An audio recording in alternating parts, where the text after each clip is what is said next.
மசாலா வடைக்கு 200 கிராம் கடலப்பருப்பு, 50 கிராம் நிலக்கடலை பருப்பு தண்ணி விட்டு 2 முறை நல்லா கழுவிட்டு திரும்ப தண்ணி ஊற்றி 2 மணி நேரம் ஊற வச்சுடுங்க. 2 மணி நேரம் கழித்து தண்ணியை வடிகட்டி வச்சுடுங்க. இப்போ ஜாரில் சோம்பு, பச்சை மிளகாய், வத்தல், இஞ்சி, பூண்டு, கருவேப்பிலை லேசாக அரைச்சிட்டு பாதி கடலப்பருப்பை போட்டு 75% தண்ணி விடாமல் அரைச்சி கிண்ணத்தில் எடுத்துக்கோங்க.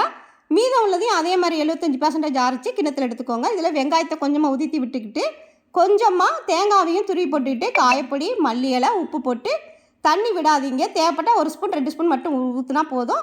நல்லா கெட்டியாக பிசைஞ்சு உருண்டை மாதிரி எடுத்து வச்சுக்கோங்க. இப்போ உள்ளங்கையில் கொஞ்சம் எண்ணெய் தடவிக்கிட்டு வச்சு ப்ரெஷ் பண்ணிக்கோங்க. உள்ளங்கையை வச்சே ப்ரெஷ் பண்ணிக்கோங்க. அழகு போல் நமக்கு வடை கிடைக்கும். மீடியம் ஃப்ளேமில் வச்சு பொரிச்சு எடுத்துக்கோங்க. ஹை ஃப்ளேமில் வச்சிங்கன்னா கருகிரும், உள்ளே வேகாது. அதனால் நீங்கள் மீடியம் ஃப்ளேம்லேயே வச்சு வேக வச்சு வெளியே எடுத்துருங்க. அவ்வளவே தாங்க, நமக்கு மசாலா வடை ரொம்ப ருசியாக டேஸ்டியாக ரெடி ஆகிடுச்சு. ட்ரை பண்ணி பாருங்கள். தேங்க்யூ.